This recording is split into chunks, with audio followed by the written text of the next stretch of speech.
thought how much money the Kardashians make out of their mundane existence. So we thought we should put our glamorous lives on show for you lucky people. That is why we are going to take you on the Malaysian road trip of a lifetime.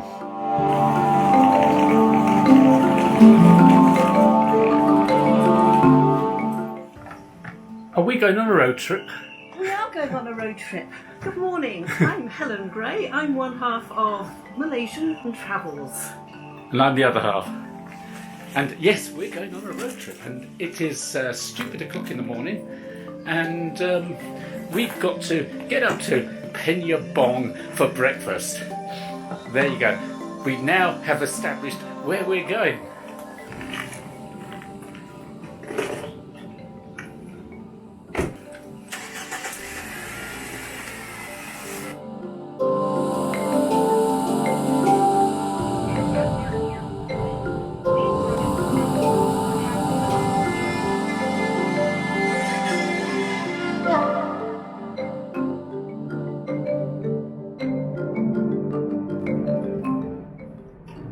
We're travelling in search of history and culture. Many people drive up this road and have no idea what these bunkers are. They were built by the British as part of the Second World War defences. You can find quite a few of them around here, still with bits of shrapnel lying around.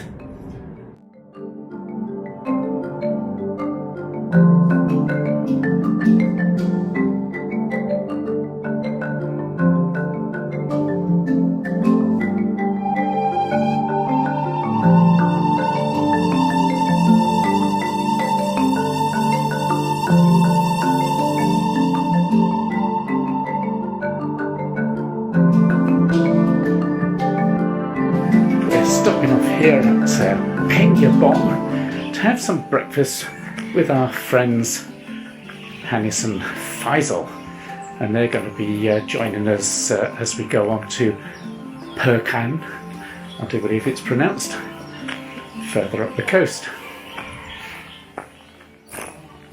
So, roti canai, here I come. What are you going to eat? I'm going to eat kuih bakar. We're off to Perkan, and Perkan is Najib Razak's hometown. He was the Prime Minister until Mahathir deposed him in a rather surprising election where the party that had always ruled lost power. Perkan was well known to the Chinese from an early time and is considered one of the cradles of Malay civilization. Not only was it famous for tin, but way back in classical times it was also a source of gold. And in fact, in Alexandria, Egypt, there are reports of the place, and they called it the Golden Peninsula. Well, that's how the Golden Peninsula got its name, because of the gold mines around Perkan. And Perkan was once a major kingdom of Langga Suka, which is an old Hindu or Buddhist or both probably state that was closely allied to KEDAH, further north. Okay, tell me where you are. We are in Pekan. I go in Pekan. In Pahang. Right outside the now closed Museum Sultan Abu Bakar. The museum was once the British residence, and they took over in 1887 and saw their job as largely stripping the local chiefs of their feudal rights, i.e. modernisation, thus provoking open rebellion that went on for years. These are all districts. Yeah, so we know how this is the chief's house. So when there's a meeting, then the chiefs from each district will stay in their own homes. So the Rumpin chief, yes. So the biggest chief was the one from Chandrawasih. Where's And Chandrawasih? where's one over there? We can go that way because we go that way for shoes. So, and if the Sultan comes, but he hasn't used this place for some time, but when he was younger, he would come here. And Chandrawasih or the end room would be his favorite room. It's day 2 and we're in Kuantan, the capital of Pahang. And this is the obligatory eat-it scene that all travel vlogs have. Now we're off to see what was once the biggest tin mine in the world.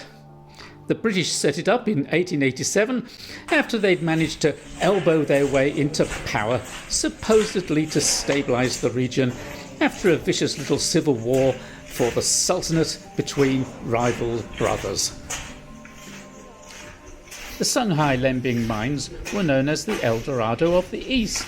If you said you came from Shanghai Lembing, people thought that you must have a lot of pull. The mines had a duty-free shop, so you got all the best Western goods. When the Japanese invaded, the British flooded the mines and flung open the shop so that everyone could grab the goods before the Japanese did.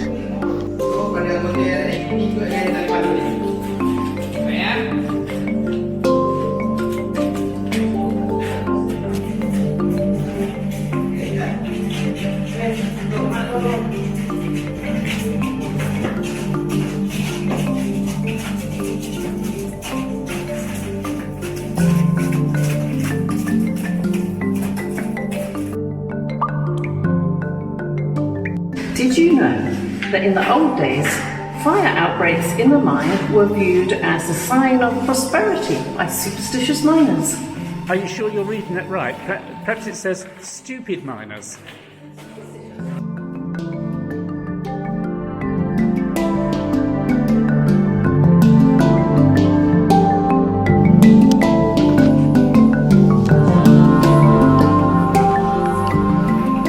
Our next stop is the Gua Charas Shiva Temple, where we can find a reclining Buddha. And after climbing these steps, we can see why he just had to have a lie down.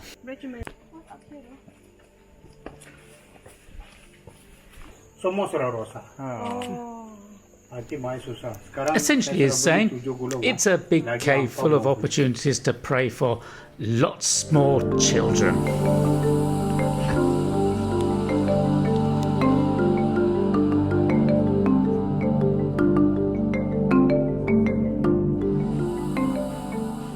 This place would make a tremendous lair for a James Bond villain.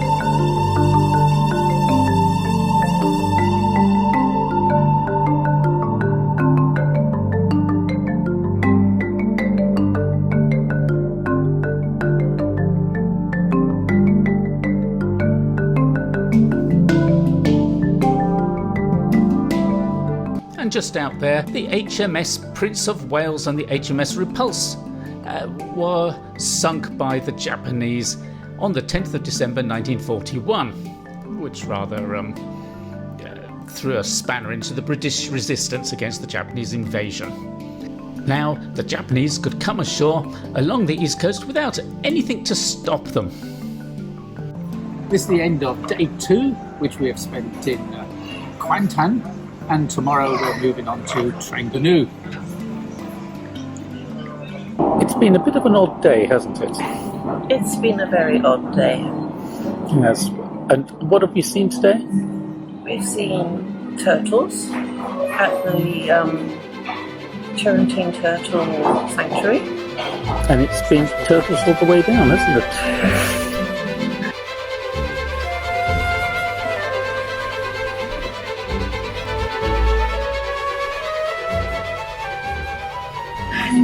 And we've seen beaches. Oh yeah, we've seen the beach. We've seen beaches. Road. Lots of road. Yes. A tremendous amount of road.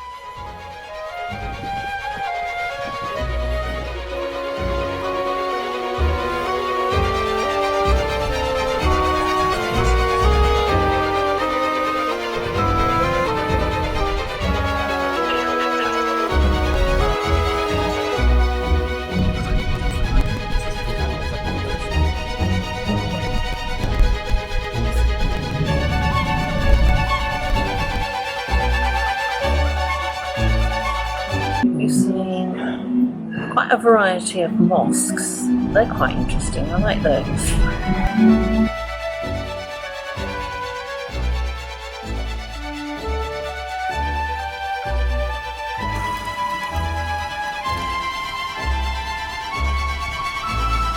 And we've seen Petronas headquarters and Petronas oil refineries and Petronas all sorts of stuff. Oh, Petronas shopping mall. Went to Oh, the that was shopping exactly mall that's it. and had ice cream. Yeah. Where are we going now, Helen? Well, Lawrence, we're going in search of the elusive ice cream. Ooh, is that some sort of Malaysian endangered species? Yes, indeed it is. It's very hard to find. It's been taken over by Chendal. Not that we don't like Chendal, but occasionally we just yearn for ice cream. Yeah, we're not Chendal deniers, are we? Yes, today we were going to go and look for culture and history, but somehow we found turtles and a beach bar, and now we're going to find ice cream.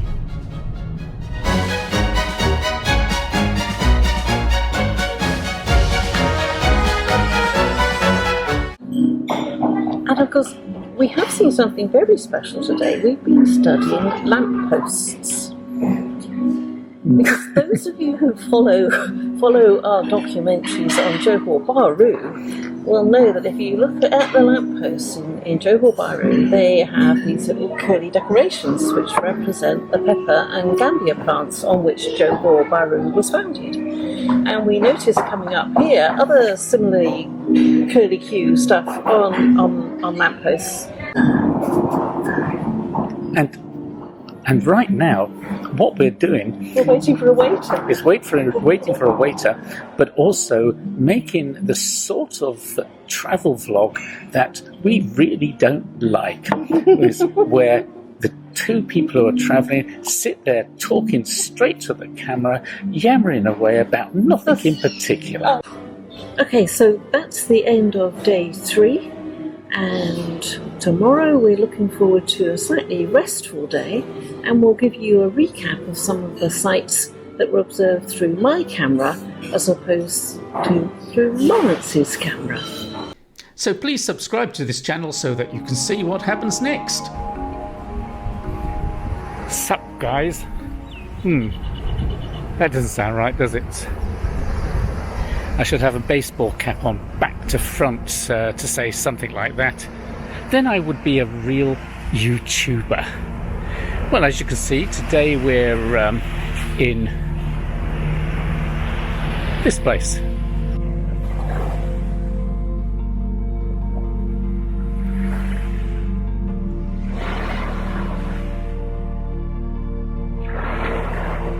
We're up the road from Kuala Trengganu, and as you can see, it's sunny. It's really baking hot, and there's an awful lot of beach.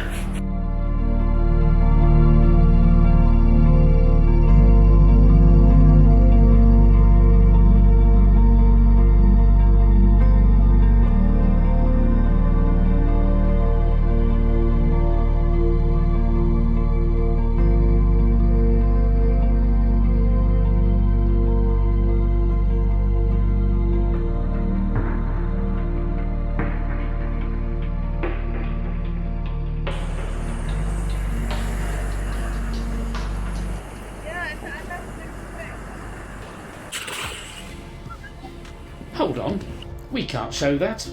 Far too silly.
forget to come back for day 5 because we're off to the capital of Terengganu to seek out history, some culture, and we'll probably go to a market and do a little bit of shopping.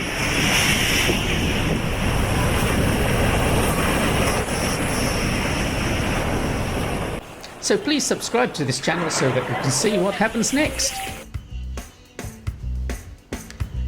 I don't know about Kuala Terengganu being healthy or walkable, but we certainly walked a lot and ate a very healthy diet.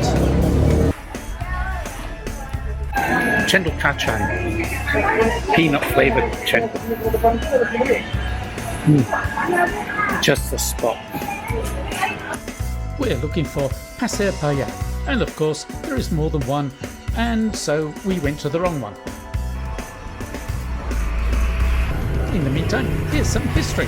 Terengganu is an old trading centre, paid tribute to the Tang dynasty, was taken over by the Srivijayans, then the Majapahit, then the Melaccans, and then Aceh. And in the 18th century, it became a sultanate. Then the British turned up and they vied with Siam for control. And in 1862, the British bombarded the town in protest against Siamese interference. But it had to wait until 1909 when the Siamese finally accepted a British resident and then becoming part of the unfederated Malay states. And there you have it.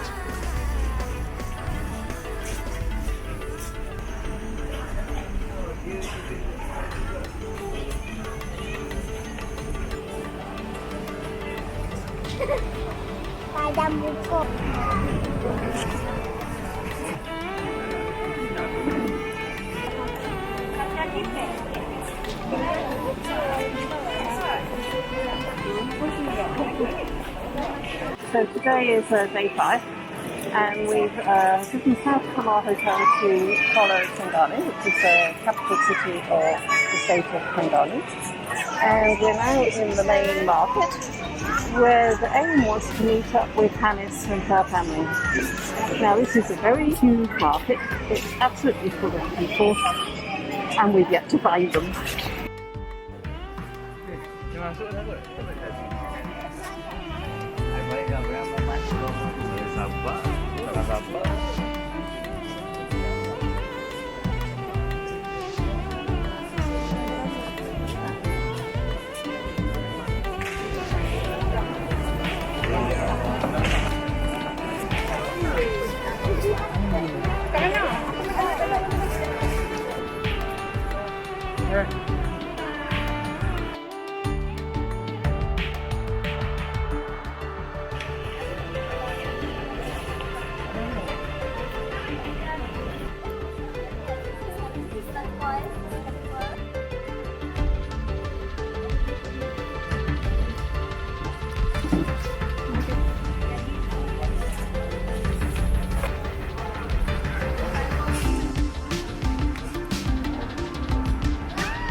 After going batik, we went off to the Crystal Mosque, which we were assured was terchantic, that is, the most beautiful mosque in Asia. And it is pretty impressive. It did remind me of Brighton Pavilion, but this was much newer, and viewed from the river at night, it must be truly spectacular.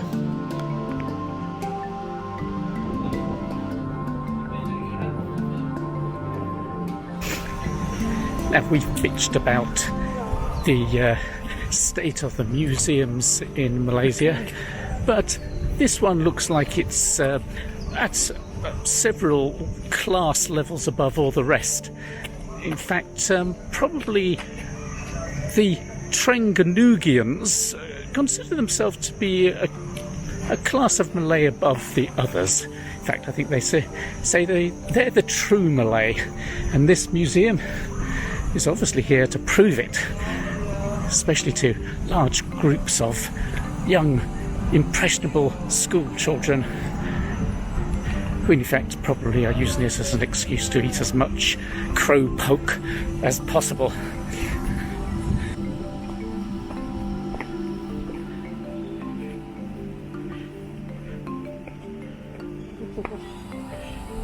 Dare I say something about Malaysian Airlines?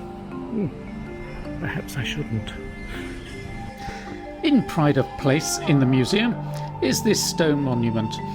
It is dated to either 1303 or 1387, depending on how the Islamic dates are calculated from the incomplete inscription, but essentially it is seen as proof that Terengganu was the earliest part of the peninsula to take up Islam.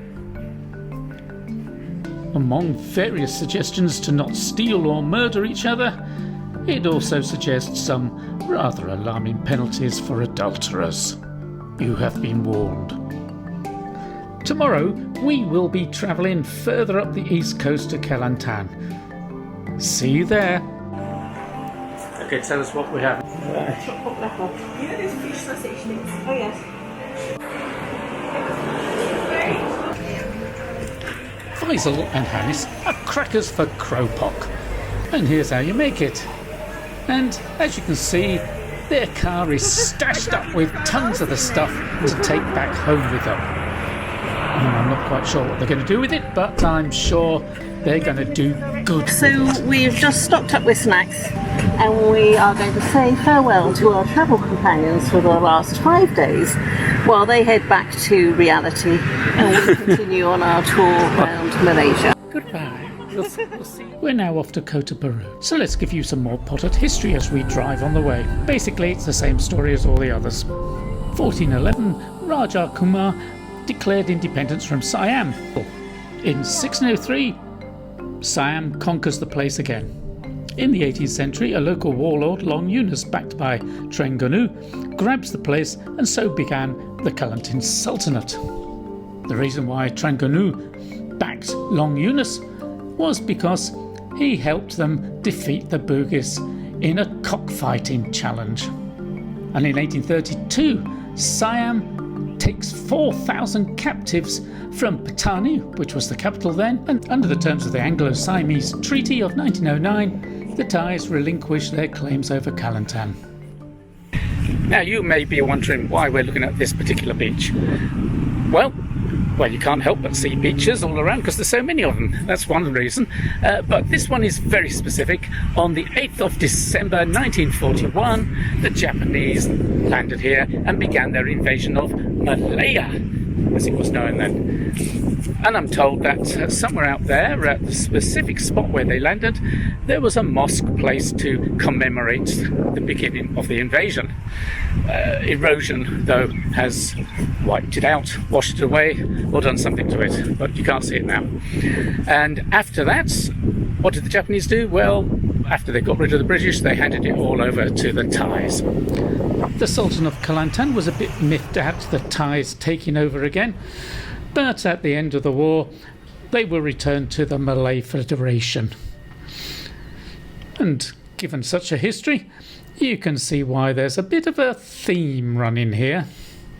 Other cultures have dragonhead boats, but given their love of fried chicken that the Malays have, they have chickenhead boats.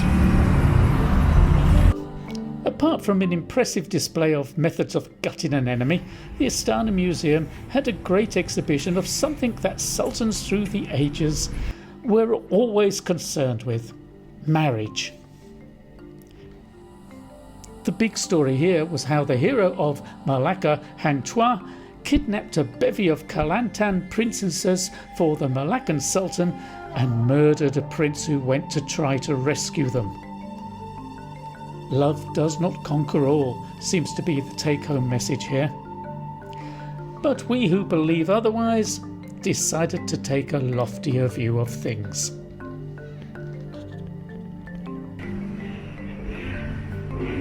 Where are you now? I'm in KOTA Bahru. I'm in what I think is a clock tower by the river, and I'm a bit out of puff because I've had to climb up far too many stairs to get here.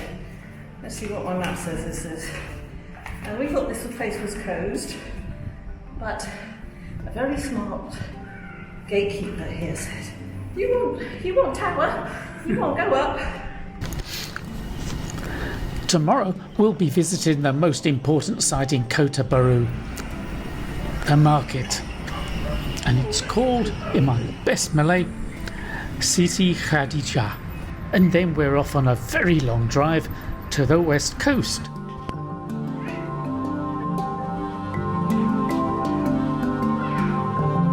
It's day 7 today, and we're off to the bazaar in KOTA Bahru.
The guidebooks always say that this is the must place to go to in KOTA Bahru, and for once they are right. And it was very tempting to buy everything. Everyone there was very friendly, and several asked us where we were from and wished us happy travels.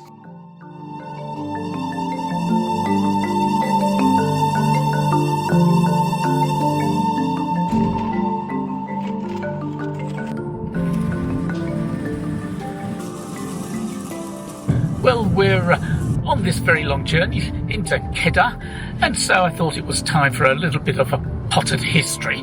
According to the KEDAH annals, the Sultanate started in 1136 when the Hindu ruler Praong Mangawasa Praong Mahawangsa, there you go, I think that's how it's pronounced, or at least that's how I pronounce it. Well, he converts to Islam and becomes Sultan Mustafa Shah. See, much easier to pronounce. And like the Malaccans, he too considered himself to be a descendant from Alexander the Great, or Iskander Sulkanen. In fact, the Kelantan believed that they were descended from Iskander Sultanen as well. Everybody does round here. It's just a thing. And this character is mythologically kind of mixed up with Alexander the Great. He's mentioned in the Quran, and he seems to refer to someone who was generally considered to be a good king. He conquered as far as China, so the myth goes.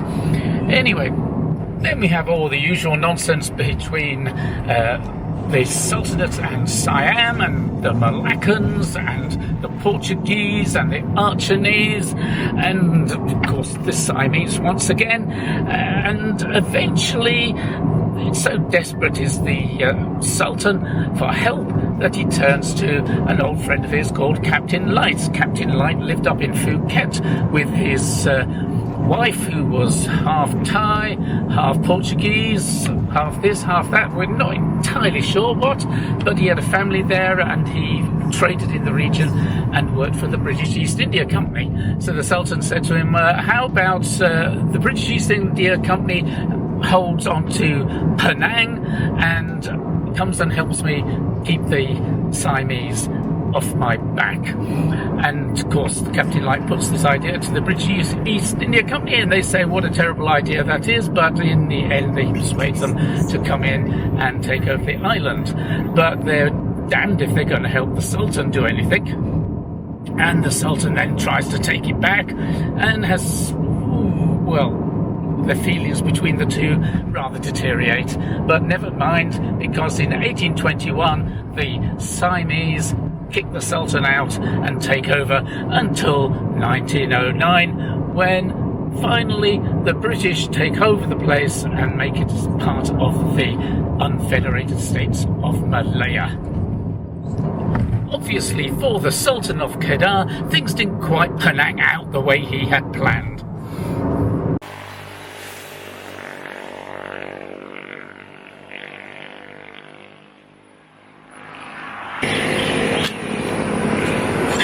Red Bull.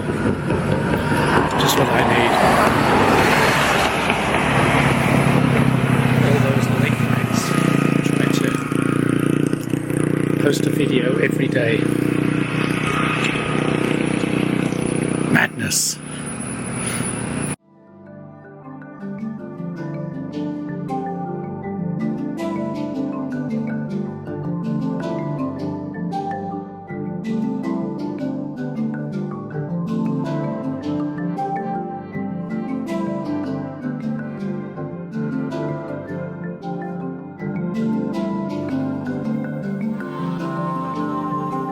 This is day 7 of our journey, and we're in our destination place for today, and this is Cahaya Hill, and we're at the Cahaya Hill Resort, which really is on top of a hill, and to get here we had to come up a very, very, very windy road, and way down there is the huge flat plain of KEDAH, and just to my 11 o'clock is the coastline and the sea.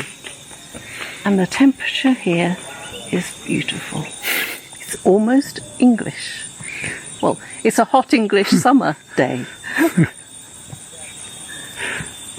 So please subscribe to this channel so that you can see what happens next at facebook.com/Lawrence and Helen.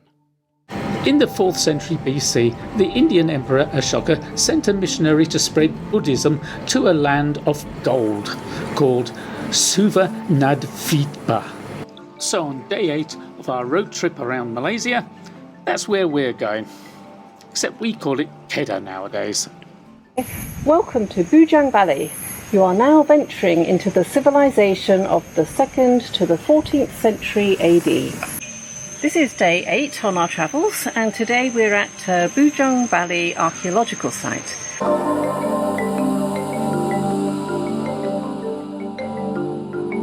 So these Hindu temples here and the Buddhist stupas beyond over the hill there, these are all evidence of civilizations here from the 7th to the 12th century AD. Greco-Roman tradesmen floating around the Indian Ocean, they reported that huge vessels laden down with enormous amounts of goods were coming in from this area. So it was a pretty prosperous sort of place. It's not quite Angkor Wat, not quite Borobudur, but it was probably around about that time with a similar cultural feel to it. But right now, it's a lot of ruins.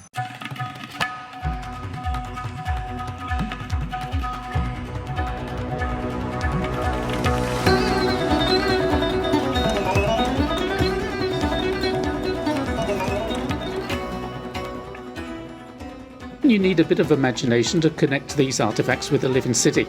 But 2,000 years ago, you'd find boats from Arabia, India and China, sailed by tough characters armed with axes and knives, landing and picking up goods delivered from and taken to the inland areas on horseback and on elephants. There'd be holy men and temples performing rituals to ensure good winds and good seas and good luck. This inscription in Sanskrit contains thanksgiving for a safe voyage by a sea captain named Buddhagupta from Raktamritika, dated the 5th century CE. Relationships would be everything. Oaths of allegiance would have to be sworn. Trust was a commodity, and only the gods could ensure it. It should be noted that these temples have been dug up from where they were found and reconstructed here for your own edification. This is the main temple in Bujang Valley, and it dates to about the 12th century AD. And here's one that's a part of a Buddhist stupa. whenever we ask any of the locals about the history of Malaysia, they very often say, oh, it's all been rewritten. Somehow the Indians believe that the Indians have been written out, or the Chinese believe it's been their side's been written out. But as far as we can see, it's all there to be found. Now, I'm not sure what this statue represents. Could be the head of a Chris, but I think it's a man in a mask. So obviously, 2,500 years ago, when they had the virus passing through, they exercised social distancing rules even then. Of course, when you look at the ruins in Bujang, and it starts talking about there being Hindu temples and Buddhist stupas and the like, what you don't really get an impression of is the sort of colours that they would have been using. And Hinduism being Hindu, you could see that the place must have been a really spectacular display of something or other when it was in its heyday. So this is day 9 of our travels around Malaysia, and we're in ALOR, which is the capital city of the state of KEDAH. And for our Malaysian followers, I'd just like to apologise for our mispronunciation of everything. The name KEDAH was mentioned as long ago as 846 AD. It might derive from the word KEDAH, meaning elephant trap, or a Hindi word hadar, meaning rice farming land. Okay, so we've been trying very hard to get our pronunciations correct, but sadly we fail. We're English. We don't do foreign languages. Judging by the number of rice paddies around here, I'm plumping for the Hindu meaning of KEDAH as rice farming land. The royals of this region organised canals and the rules of how the land was farmed. If your buffalo strayed into a neighbour's field, it was the local ruler who resolved any resulting arguments. The mythical origins of the state are tied in with this eagle. It attacked a Roman army headed by Raja Marong Mawangsa, who was on his way to China, thus separating a Roman prince from his army. Raja Mawangsa stopped in KEDAH to wait for news of this prince, and then decided to take over, and the Sultans claim ancestry to him ever since. Get some free advertisement.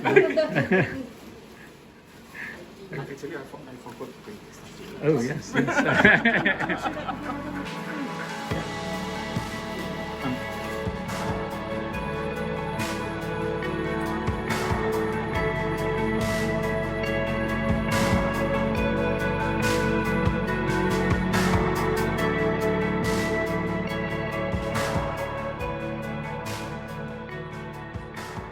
There you go. A hot day's work.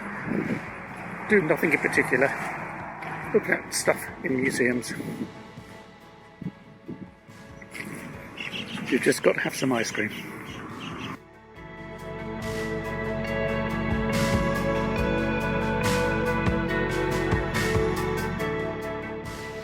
This is Elephant Mountain, and it's been a fortress, well, forever. During the Thai invasion of 1876 to 81, the caves here were the centre of local resistance. And during the Second World War, it was the line of defence for the 11th Indian Division. They were quickly overrun by the Japanese, though. And during the emergency, it was a base for Commonwealth forces dealing with the communist insurgency.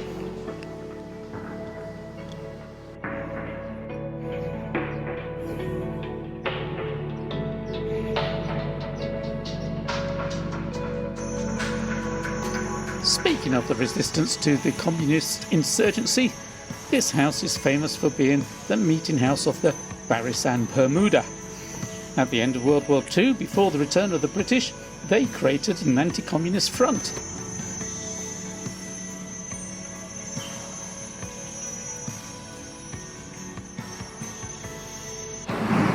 So where are you going? Where am I going? I'm going hopefully into the Royal Museum here in ALOR. The Royal Museum building was originally the palace of the Sultanates of KEDAH, which was known as Istana Kota Star. Istana Makwan Besar and Istana Pelamin. The palace was built in 1735. The KEDAH Museum was built on the place where the wooden palace of Sultan Muhammad Jiwa 1710 to 1778 used to be, and that building was damaged by the Bugis, who attacked in 1770, and again when the Siamese invaded in 1821. Tomorrow is Hari Raya Hajj, so everything is bound to be closed. But we'll still go in search of something of interest in our never-ending attempts to decipher what makes Malaysia tick. So please subscribe to this channel so that you can see what happens next at facebook.com/Lawrence and Helen.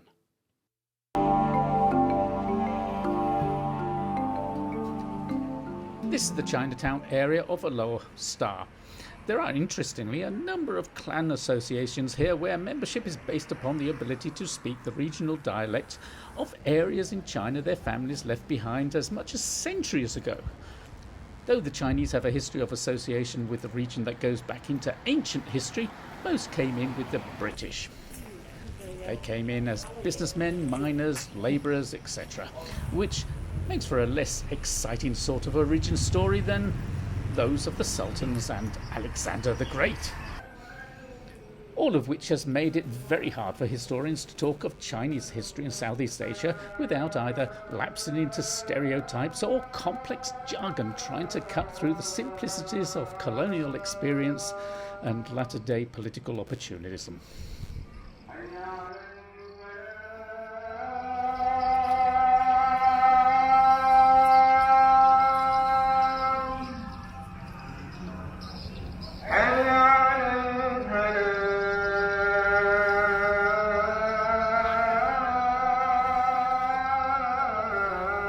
Which brings us to the Zaim Mosque, built upon the fallen martyrs of the battles against the Siamese. And it's Hari Raya Haji, the Malay name for the celebration at the end of the Hajj where you throw rocks at the devil and cook up a feast of barbecued goat, and Abraham's aborted sacrifice of his son, where the angel Jibreel said, "Steady on, a sheep'll do." Under normal circumstances, this place would be full of people in their finest traditional clothes, strutting their stuff and taking selfies. But all religious establishments have to conform to the restrictions on gatherings during the present pandemic. And here are a few of the other important buildings in ALOR Star.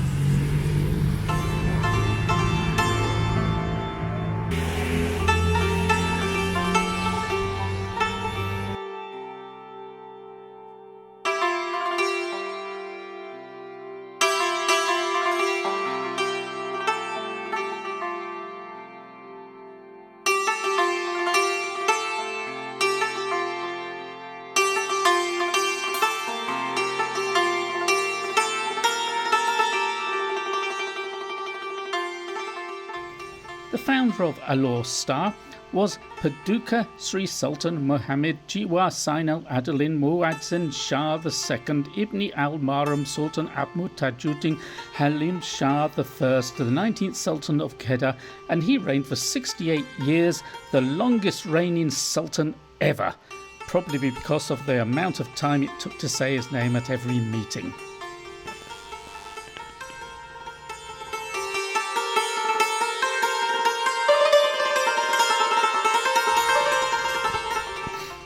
And he liked to play along with the band. Their instruments were kept here, brought out only for special occasions, and only to play 9 tunes.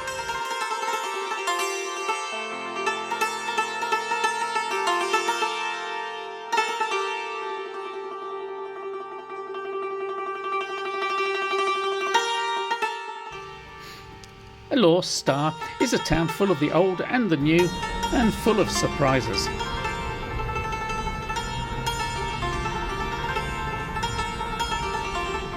And tomorrow, we're going out looking for trouble.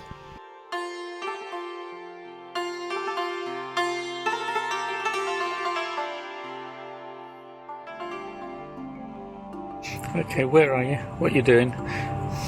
Well, today is the 1st of August, and this is day 11 of our travels around Malaysia, so it's halfway.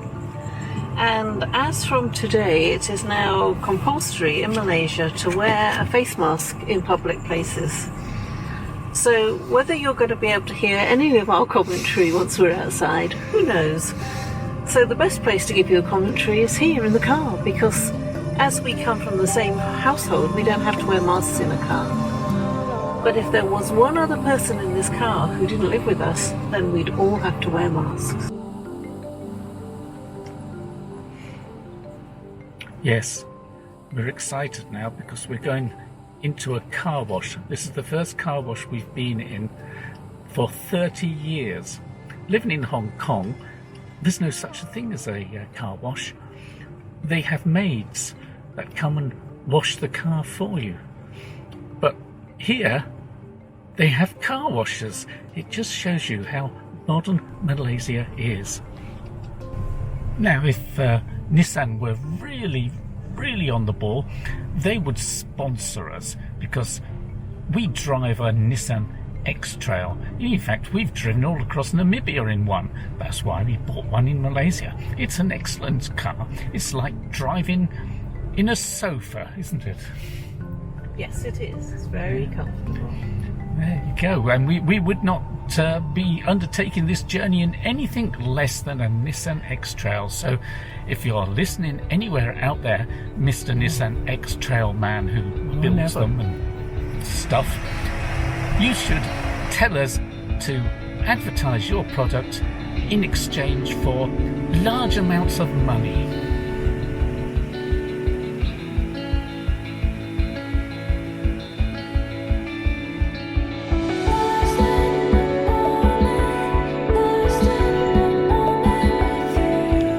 Today we came looking for trouble, and this place had seen plenty of it.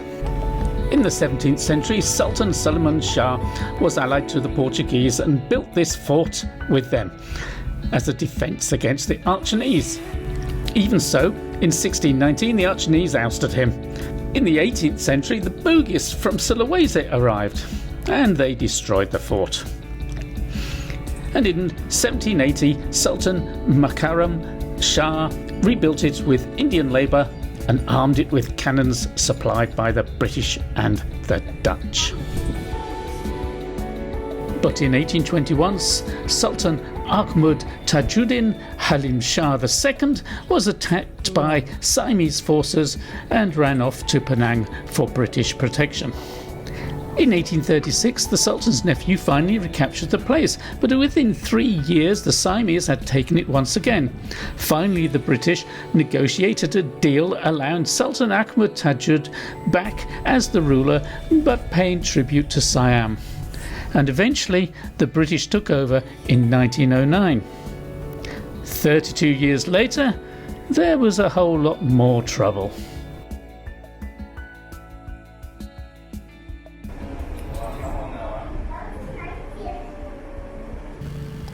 Speaking of trouble, well, there's only one man in Malaysia that we should go and see when there is trouble.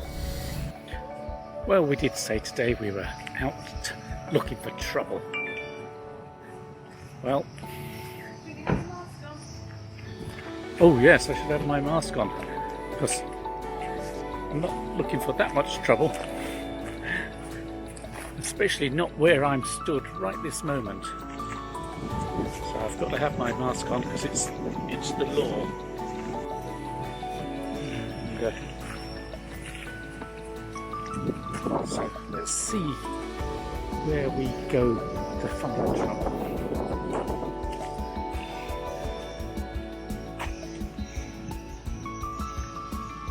Complex rumah kelahiran Mahathir Mohamad, the man himself. Is it? I think that's probably Oh, his house. right. I think the brown thing is kind of Right. the museum.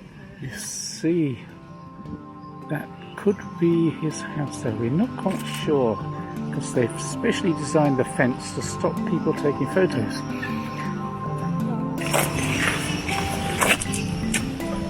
I don't think it's in. Well, that looks about as close as you're going to get to the man who's been running this place for years and years and years. Well, we've kept out of trouble today, so now we can head off to explore Perlis tomorrow. Good morning, it's day 12 and we're on the road to Perlis. Perlis is the smallest state of Malaysia and it doesn't have a sultan, it has a Raja.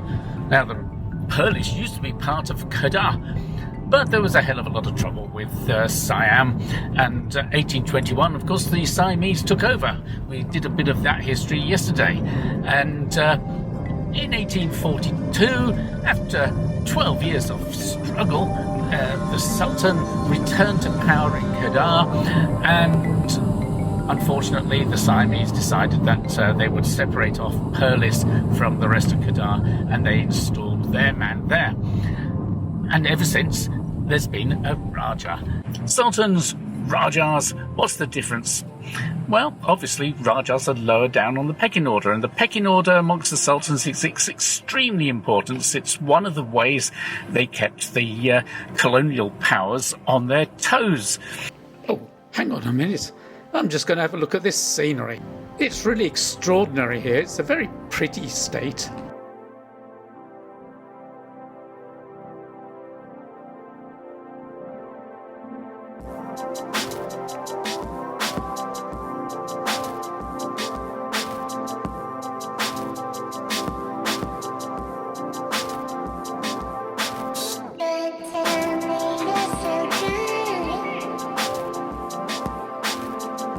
Okay, tell me what you're seeing.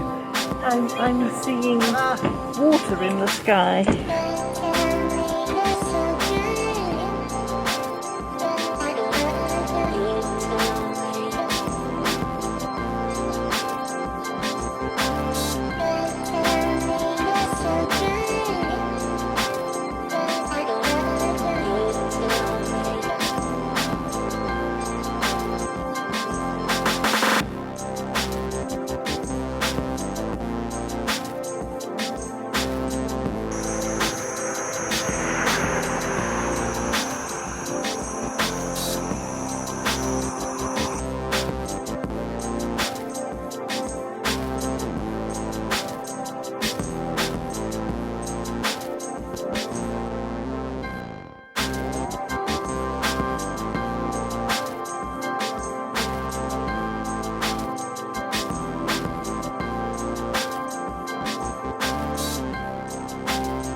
Oh yes, what was I talking about? Where am I? Oh, I'm in Kankar. Or is that Kangar? Anyway, this is where the question is obviously to be or not to be.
goodness, I got distracted then. Now here's a great museum, the KOTA KAYANG Museum. In the 17th century, the first sultan built his palace here and called it Paradise. He's buried round the back. He chose the wrong successor though, and things went awry and the whole place fell apart. But the present museum tells a very comprehensive story from the earliest origins of humans to the troubles with the Siamese and then the two-faced British, as it calls them, and not without reason.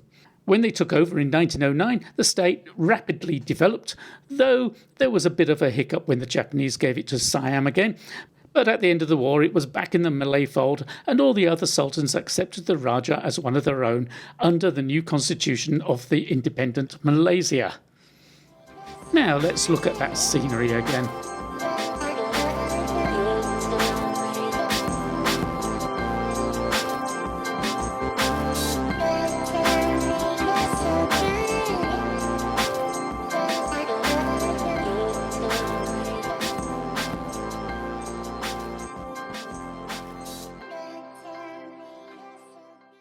Today we're going to Sungai Batu, where we can find the ruins of an ancient settlement going back 2,000 years and more. Your destination is on the left. This is reputedly the site of the oldest civilization in Southeast Asia. This place is the southernmost tip of the Bujang Valley civilization, which we met earlier on in our tour, and dates to around 535 BC. It was once a thriving international entrepot, and there are signs of iron smelting going on. Archaeologists have unearthed merchant ships that they believe to have been buried here for 4,000 years. Unbelievable. And this place is, in fact, older than Angkor Wat and Borobudur. Now, it doesn't look much, but imagine what would have happened to those places if they had been left to decay in the jungle for a further 500 years. It would have had streets, temples, factories, workshops and markets. You can just about see some of the outlines of perhaps a pavement, a wall here or there, a temple, but it's hard to make much sense of it at the moment. In its later stages, it became under the power of the Srivijaya Empire, and the Malay annals say that the area was then overrun by Chola princes from East India. And of course, there's always that debate about just how Malay they were. But that's like asking how English the ancient British were. Though I'm related to them, a lot of time has passed since they were running the British Isles and painting themselves blue. Since then, we've had Romans, Saxons, Vikings and a whole bunch of others poured into the mix. Similarly with the Malay, they had the Orang Asli tribes, early Polynesians, Indians, Chinese, Khmer, Arabs, all adding to the mix. One thing is certain, the history of the region still has lots of surprises to be discovered.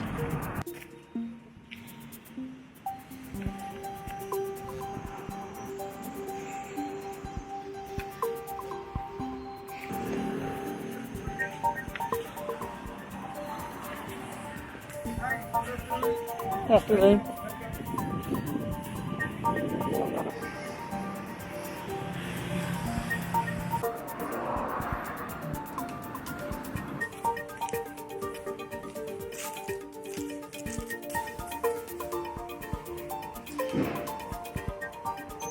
Right, we got all hot and bothered trying to find this rock. We had to walk up the wrong side of the motorway, cross over into a church, struggle across the church grounds, and here it is. We finally got there, and it's a piece of archaeological evidence of the southernmost extent of the Bujang Valley culture. And Captain James Lowe in 1845 found it and discovered that there were ancient texts scrawled upon it in some form or other, and it was later translated as, "I acknowledge the enemies of the contented King Rama Niba, and the wicked are ever afflicted." This is said by Manikata, the protector of all great Buddhas, which is just the thing you'd write on a rock, wouldn't you? And it goes on to say, "In every form of life, knowledge becomes manifest everywhere and in every way, and karma, which sports with passion, is the cause of transmigration." There you have it. Other people have had other ideas of the sort of thing to write on the rock. As you can see, somewhere in the dark, it says Henry. Over here, LKL. These are probably British troops at one time or other. And HCH, something CHY. We hate to think what he means by that. Atmosphere, like at school, not at my school. Oh, come on. You must have had secret. Now, it's not my pub. If you want it stopped, you'll have to come. Right, here he is. Hooray! Welcome, Martin, to the Flap and Throttle. Pleasure to see you here, Captain. An honour, Captain. A real honour. What's going on? I mentioned you were coming down, and, well, everyone was very excited. Well, I hope you told them why I was coming. Of course not. Street, That's isn't it? your Yeah. choice.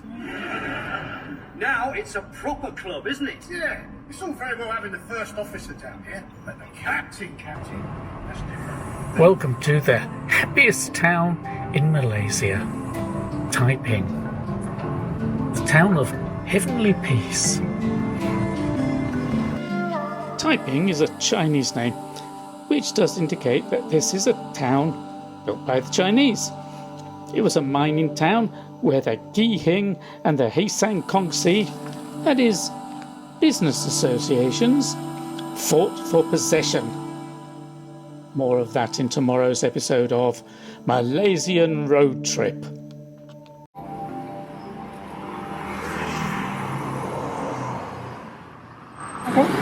It's day 14 of our travels around Malaysia, and today we're in Taiping.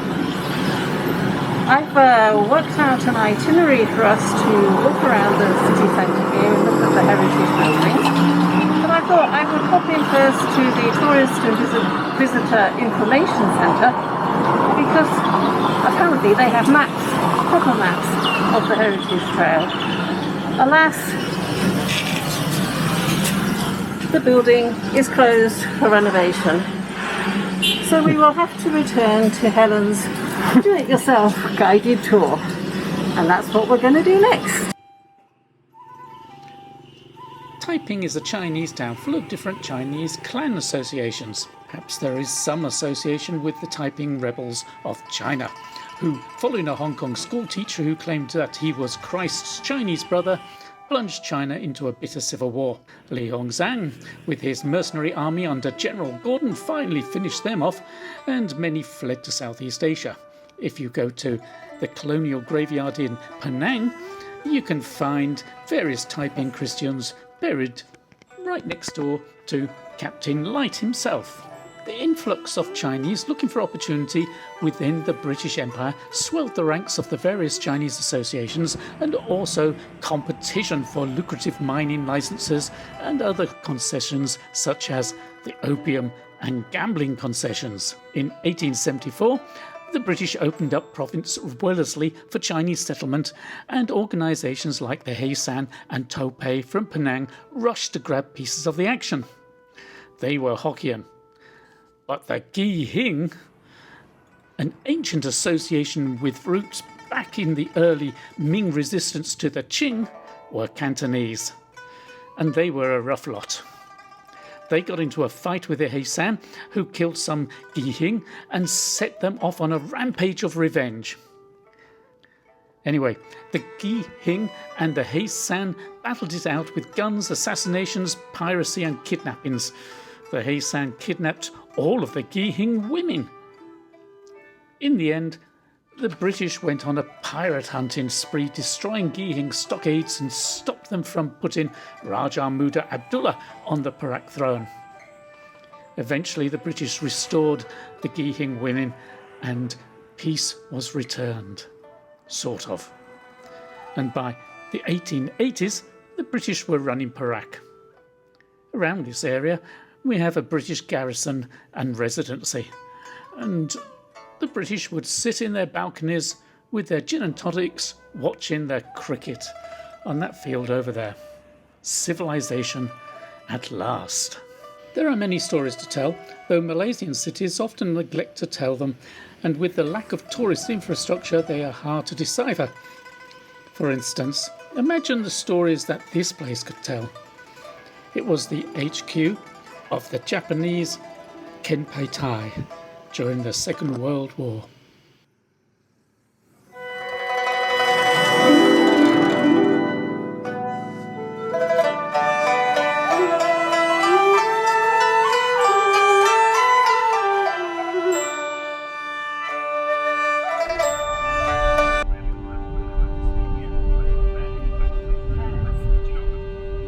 Judges know nothing about magic and probably very little about storytelling. So I wonder what they're judging.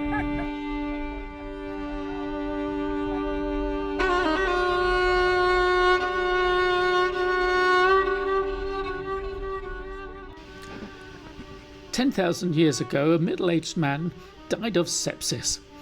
He had a withered arm and a wonky leg and apparently bad breath, and would have been pretty useless as a hunter-gatherer, and yet his people buried him with a fair bit of ceremony, burying him with stone tools, shells and various foodstuffs. This is Perak Man.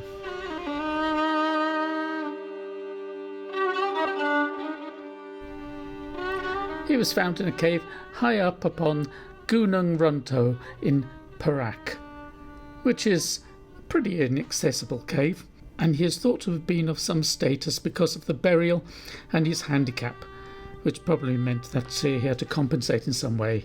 Maybe he was a shaman of some sort. The Lenggong area is the site of the oldest known human activity in the peninsula.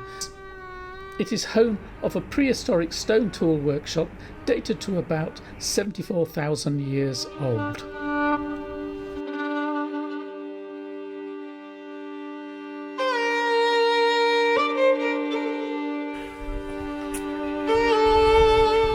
So that tower was obviously built for the purpose of sitting above the trees and looking out over the Lenggong Valley, which would have been quite a nice shot to have, especially if you're talking about Perak Man.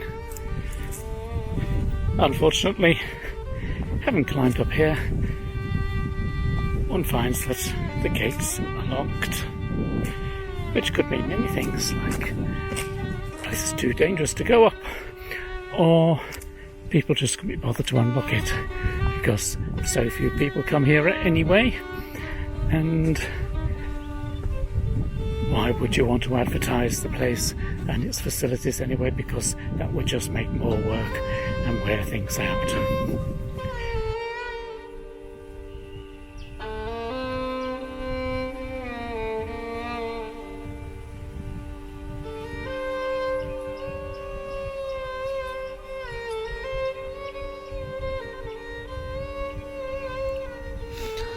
My voice today is croaking much like Perak Man's, but I shall press on with some more potted history.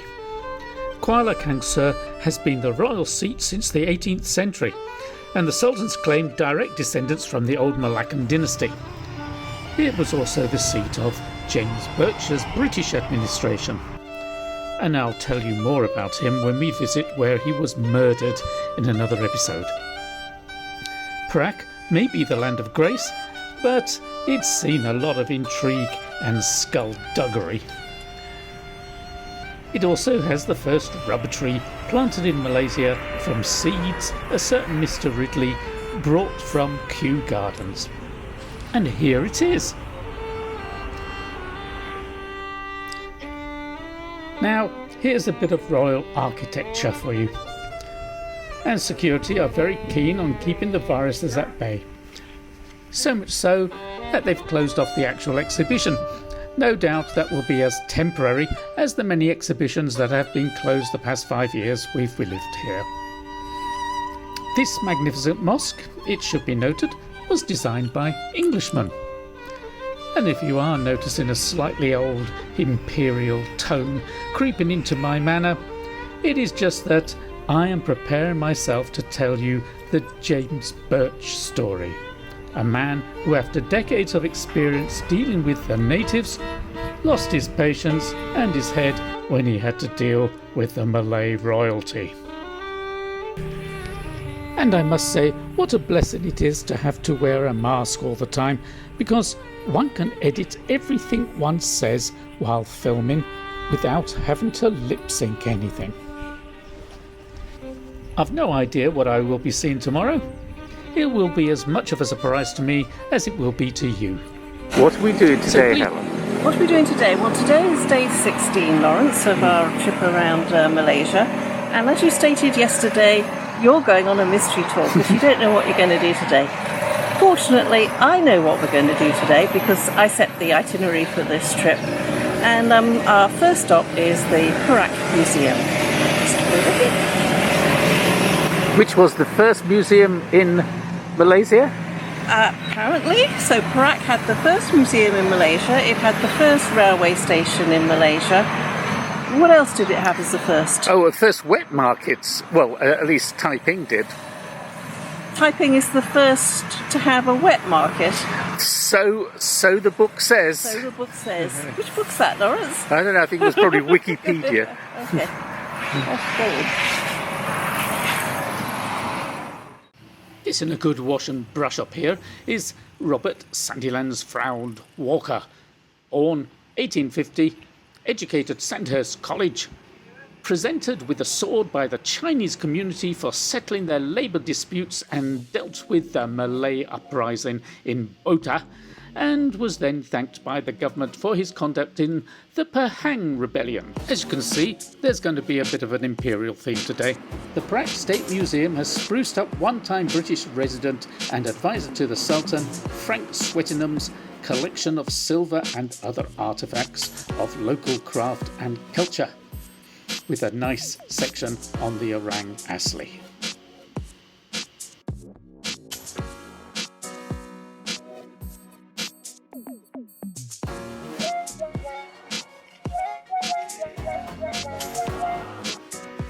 After that, we took a coffee break where apparently Sun Yat-sen once took a coffee break.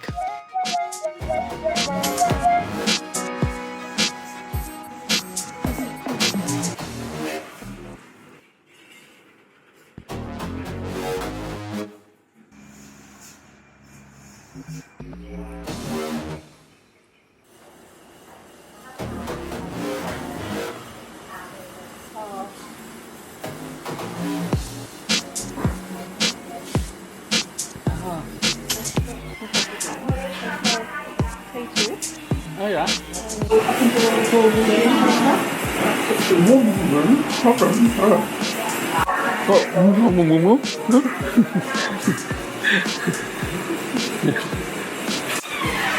Most of our conversations are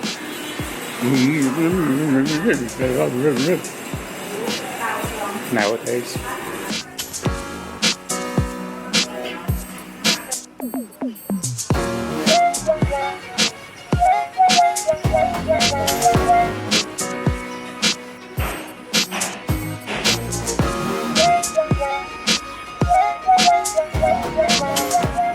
Visited the Antong coffee shop, or the Antong coffee mill, I think is its proper name. We tasted lots of coffees and we've come away with our goodie bag. Yeah, okay. Now where are we? Okay, we are at KOTA Ngah Ibrahim, which is just over here. And this is a really important building for tomorrow's story about James Birch.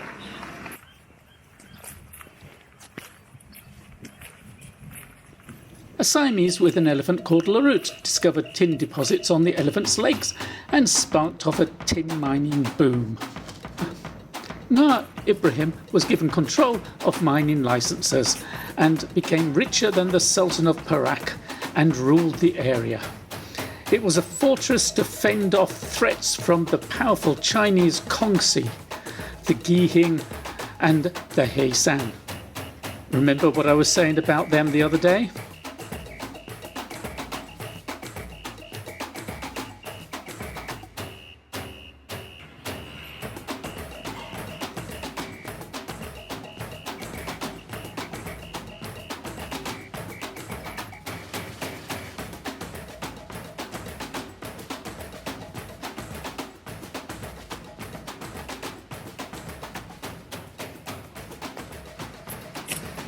Well, that was an excellent museum. Another one that we found. So they're obviously doing up these museums, and when they finish doing them up, they really are pretty good. Right, that museum had a lot about the trial of the murderers of Birch, and I will go into that tomorrow because we're off to see the actual place where he was murdered, and there will be more material. What an excellent subject matter James Birch is. He's a typical old British imperialist. Carry a big stick, talk loudly and make the natives toe the line. Yes, he was a man not necessarily after my own heart, but a man that one could admire, and one could understand quite well why the locals killed him. That's for tomorrow. Today, lunch.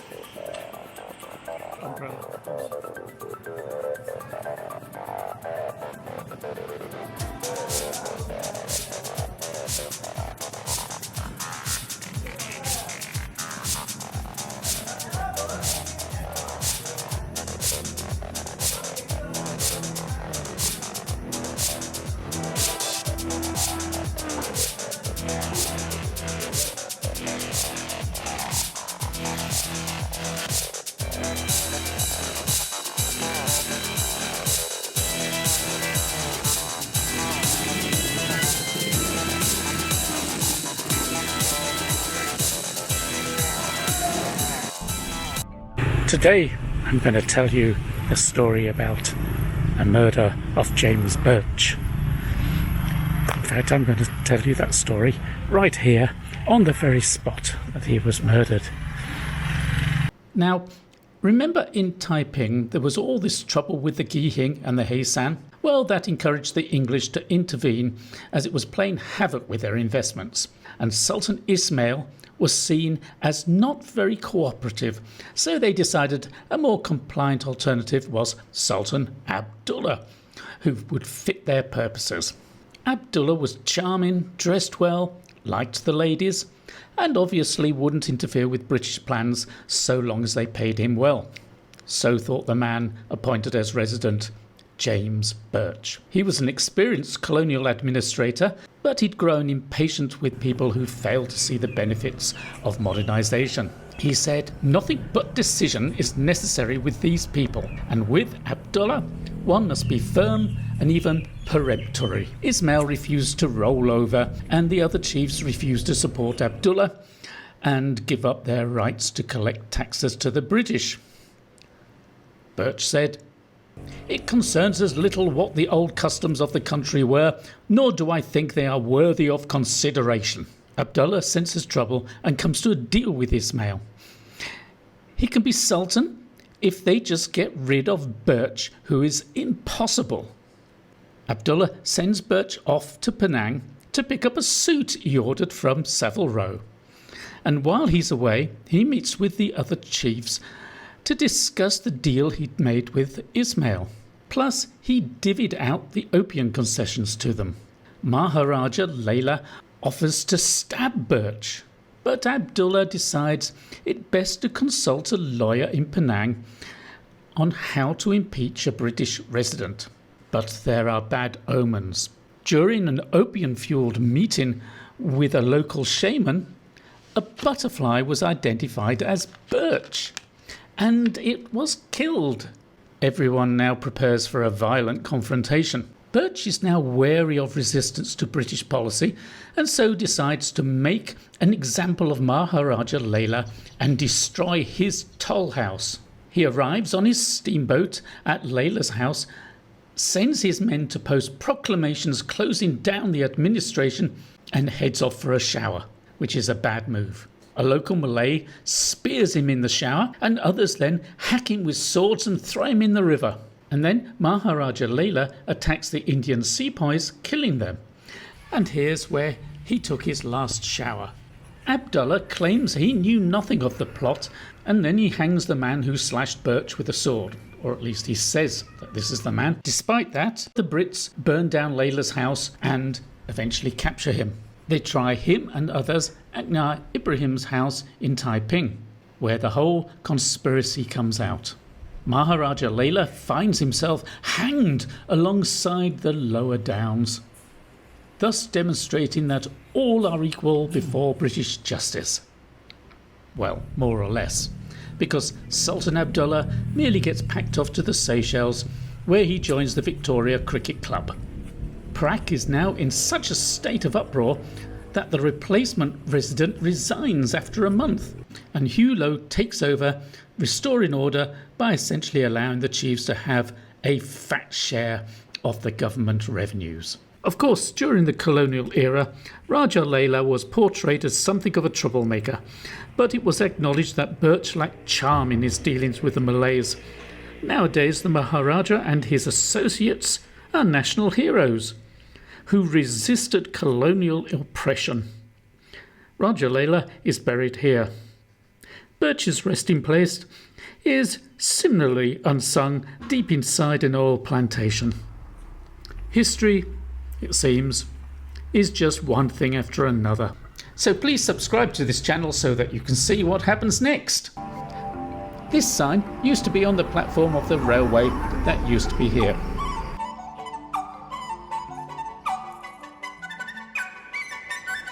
It was the first railway line in the peninsula. The line is now dismantled,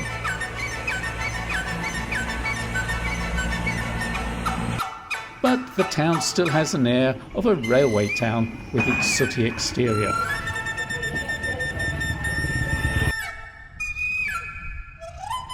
No doubt the charcoal factories might have something to do with that.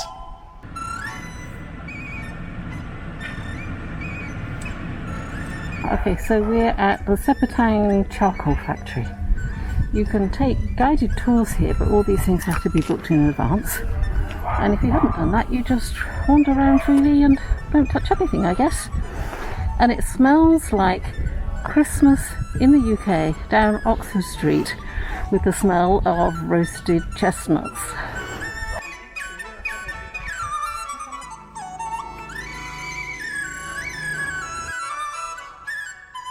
This is a Chinese town, famed for its curry mei, as well as its charcoal, of course. And one suddenly thought one was back in Hong Kong's new territories circa 1990 and getting one's ears tuned into the no-nonsense twang of Cantonese.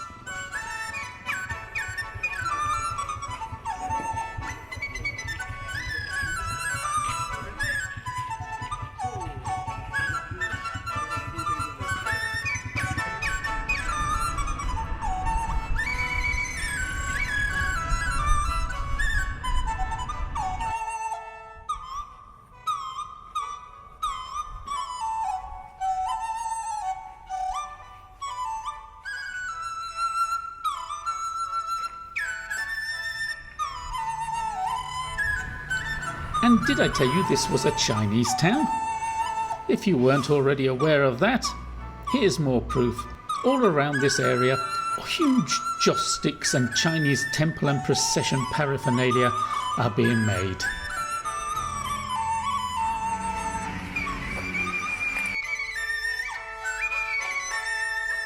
What did the British ever do for us? Well, they turned this old tin mine into a public garden and introduced the pedal boat to Malaysia.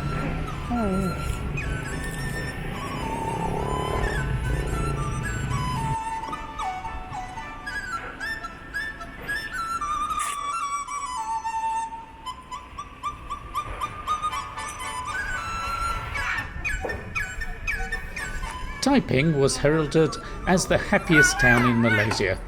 Given the dilapidated state of the town, I can only imagine that that's because of this park.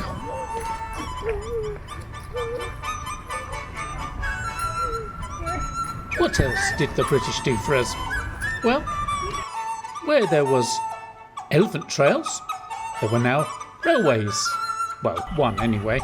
And where there were a few little mines, there were big ones with lots of Chinese. And the Empress Victoria made a lot of Chinese very rich, though only managed to teach cricket to the Indians. As for the Malays, well, one can't help feeling that they wondered why rivers weren't less bother than railways, and why they had to buy all this British stuff that they never really wanted in the first place. When the Portuguese kicked the Sultan out of Malacca, the youngest son went to Johor and the eldest came here. He didn't put up the wonky water tower though. This was built in 1885 by Mr. Leung Chun Chong, and it started to lean over 4 years later. And despite nearly being demolished in 1941, it's now become something of an attraction rather than a white elephant. Now, is this Pisa or is it Pizza Hut? Is it Tower Records or is it a layer cake? Now, you tell me. If one was to make another documentary similar to our one on the Sultans of Johor, we would start here. And the history would follow in a similar fashion, with conflicts with the Portuguese, the Dutch, the Siamese, and most importantly, the Achenese, who in effect took over here. Or was it Perak that took over Aceh? Anyway, the royal lines merged. But the big difference here would be tin. The abundance of tin made Perak a prime target of the colonial powers, and in the end, the British won and took over.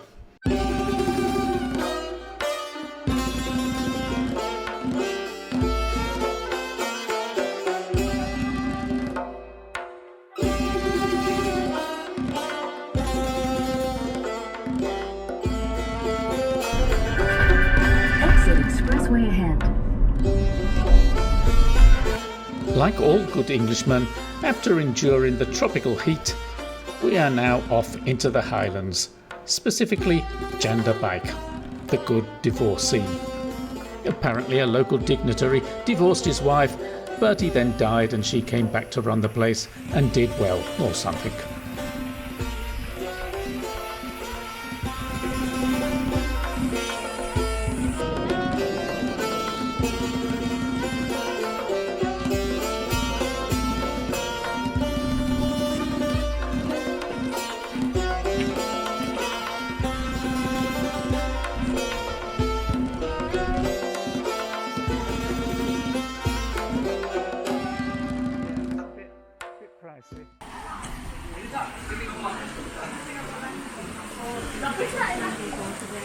Met up again with our good friend Hannes in Jandabaik, and we've come for lunch at Istana Lemuni, which is a collection of very old traditional Malay buildings brought here from Terengganu.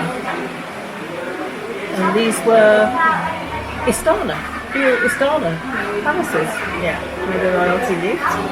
I think these were the female complexes. So the complexes were inhabited by the Sultan's, I think, sister and daughters. So those are those three buildings over there. As this is a travel vlog, we have to show you some food. So, here are the obligatory eating shots.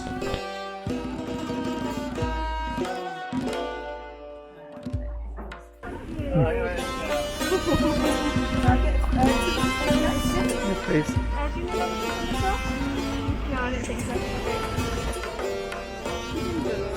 Yeah. Oh, okay.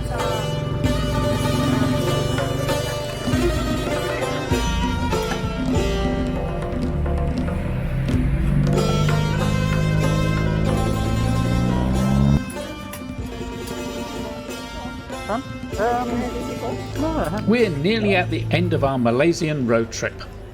We will probably not manage the last video until we get home, as our next stop is Kuala Lumpur, where we shall do some shopping and meet up with my mate Asad. And having been strictly halal for 20 days, we could do with a good gin and tonic, which I am assured have already been lined up. Thank you so much. How about you do the welcome to Jandabaik one for the video for tomorrow? Yes. Yeah. Just say, welcome to Jandabaik. Welcome to Jandabaik. 1, 2, 3. Hello. Welcome to Gender Bay. I have no idea. Just look at the camera. Yeah. Alright. Thank you for coming here. Yeah. Welcome to Gender Bay. Welcome to Gender Bay. Yeah. Right. I've got it several times now.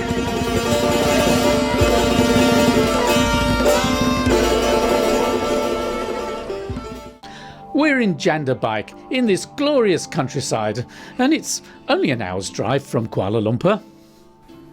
Our friend Hannes runs Radiant, which is a company that creates team building programs in various locations around the country. Like everyone else in the world, her business has been hit by the restrictions imposed to combat the COVID-19 virus. So she's diversifying and setting up some new businesses with her team. Here we've seen them set up a nursery to sell plants of various kinds in Jandabaik. And over at the Cherringan Hills Convention and Spa Resort, Radiant has set up various activities for children of all ages.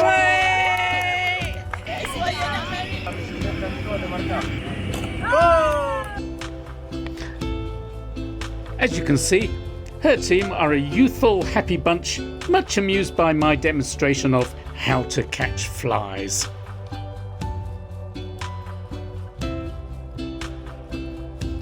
For the past 20 days, we've been on a deeply intellectual search for the history of Malaysia. But today we're just hanging out in the cooler climes of the highlands and seeking enlightenment through the power of Instagram.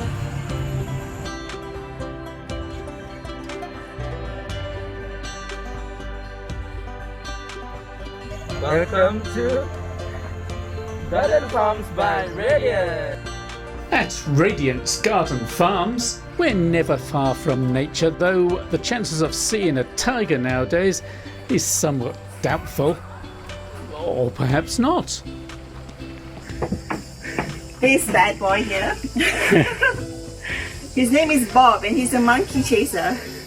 So the reason you have tigers like this in random parts of Malaysia is to scare monkeys away. So normally we have the tiger and then we have a chemical that smells like tiger urine that we spray around. So you can't smell it, right? Can you smell it? No. So it's meant for the monkeys to smell and get frightened away. Unfortunately, the effect doesn't last that long because the monkeys are quite smart. So I expect maximum a couple of weeks time they'll be riding on this tiger.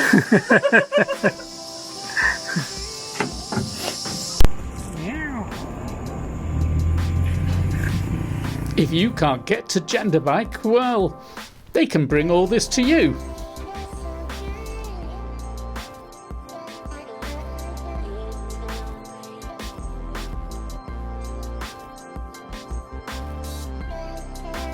You can even convert your bathroom into a mushroom farm.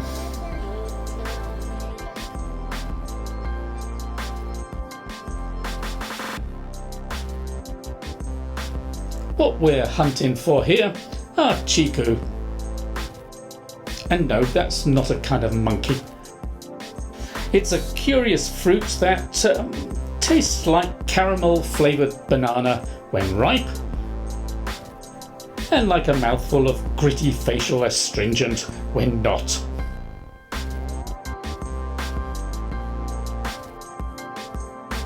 Tomorrow we're off to KL to hunt down some history and art. We would like to hit the clubs and show how we rock, but somehow we think that would traumatise our younger audience, who would accuse us of misappropriating their culture.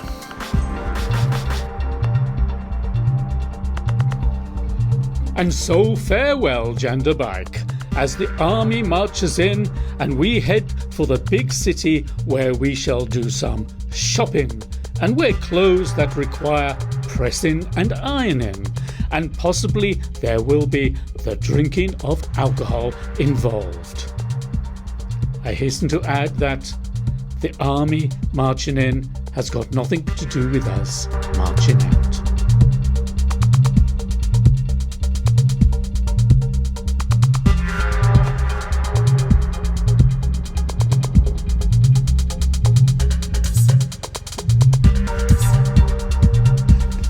We're obviously driving to where the money is in Malaysia. It's a city that grew up in the 1850s and essentially was started by Raja Abdullah, the Malay headman in the Klang Valley. He did a deal with Malaccan Chinese who brought in Chinese miners to mine the tin that they were finding there. And we find this story repeated all over Malaysia. The local Malay who controls the land does a deal with the Chinese who control the capital. As the possible wealth of the region becomes apparent, so competing factions scramble for its control.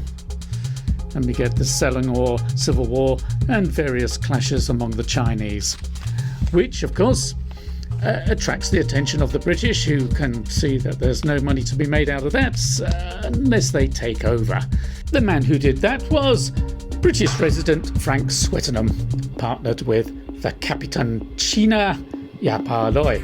In 1886, Frank knew exactly what KL needed: margaritas with nachos, or perhaps a railway. With the event of the railway, the fate of KL was sealed. And we are in Kuala Lumpur, and we're going to visit the National Museum of Malaysia.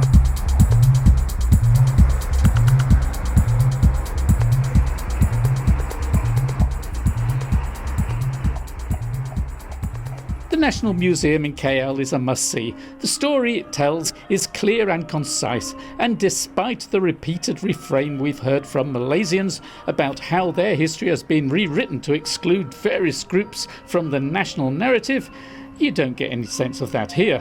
It covers the ancient history of Buddhist and Hindu civilizations spreading around the Bay of Bengal all the way to the Philippines. It also deals with the increasing influence of Islam and the Malaccans' conversion. We come across the advent of European powers and the long list of power struggles between the Malay states, sometimes allied to the Portuguese and Dutch and sometimes fighting with them. Then there's the advent of the Buccaneers and then the British, and all the trials and tribulations associated with them. Then it deals with the Japanese invasion and the failed attempts of the British after the war to create a crown colony while tackling the Chinese-led communist insurgency. Finally, we come to Merdeka and the establishment of a nation emphatically for all its citizens, whether Chinese, Indian, Malay, or the various indigenous groups in Sarawak, Sabah, or the peninsula. And yes, the museum is a national mission statement, and you can debate whether the state has fulfilled all its promises, but there is no doubt that after hundreds of years of violent history, Malaysia has become a peaceful place to live in with a democratic government. One might say some ancient political behaviours still surface now and again, but it's not for me to comment. Our next stop after this is the Islamic Arts Museum. Well, the Islamic Art Museum is another one of those places that you absolutely must come and see.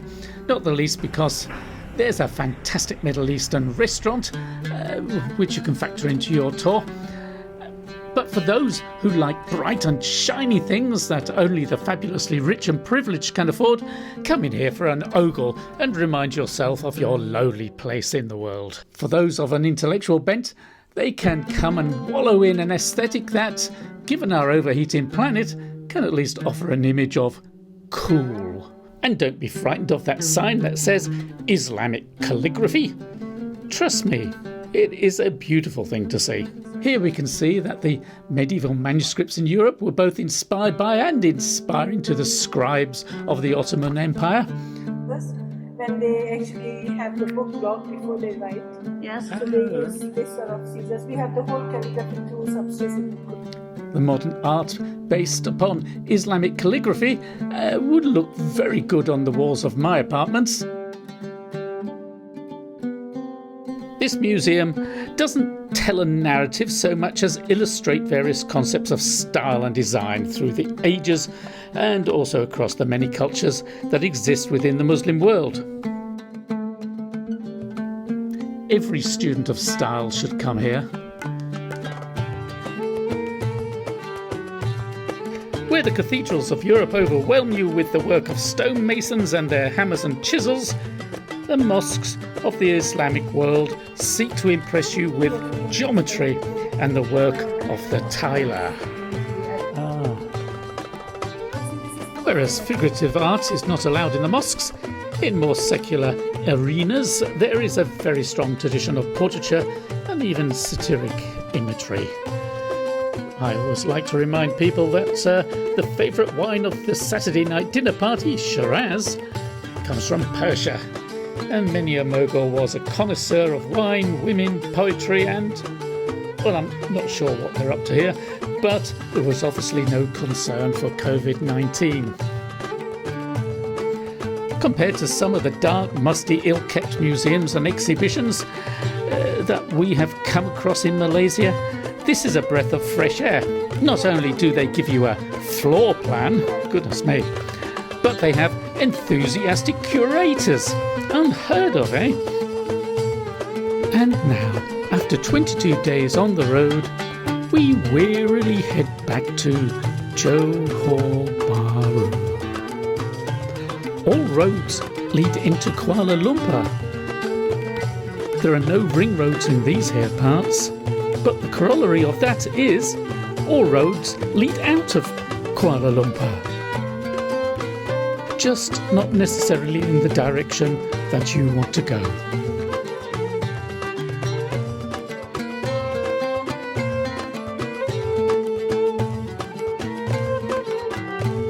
While we've been away, an entire generation of school children have come of age and have to be shipped off to school.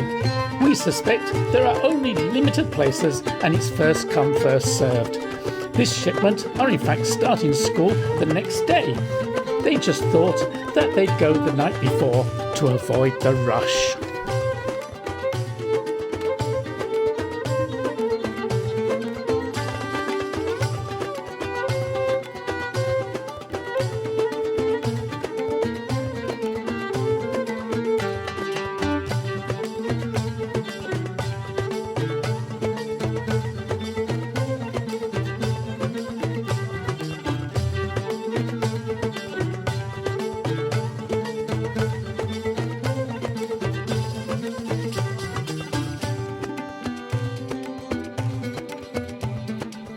We're home. After how long? 22 days on the road?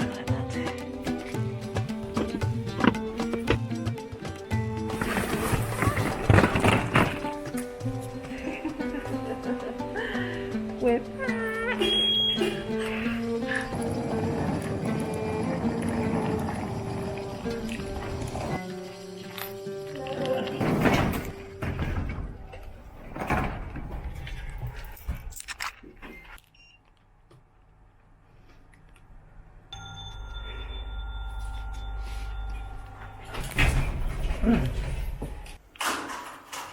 I got it.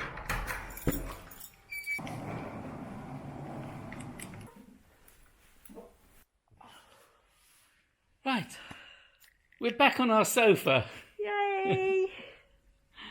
That's, Yay! That's just in case you didn't understand the first yay. Yeah, someone tried to kill us on the way home on the highway. They were driving in the completely opposite direction in the fast lane. Yeah, yes, it was a little bit of a nervous moment. It was. Heart stopped for a few beats. But we survived. Yeah. Don't think anybody else did. There's probably thousands of them just being killed. Oh no, don't say that. Yeah. Oh well. That's the way it We've goes got to sometimes. go and finish emptying the car. Yeah. Okay. Well, we're going to have a cup of tea next. Well, we're home, and that's the end of the journey. So please subscribe to the channel, and there will be more adventures to come at facebook.com/Lawrence and Helen.